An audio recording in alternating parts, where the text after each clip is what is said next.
नमस्कार मित्रांनो, आज पालम येथे रस्ता रोको आंदोलन सुरू आहे। हे आंदोलन धनगर समाजाच्या वतीने आहे।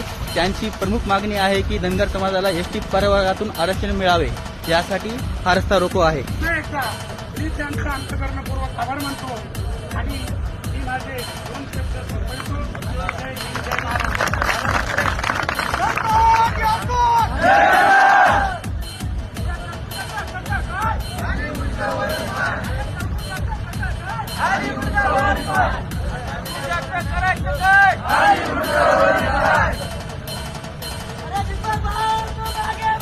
जय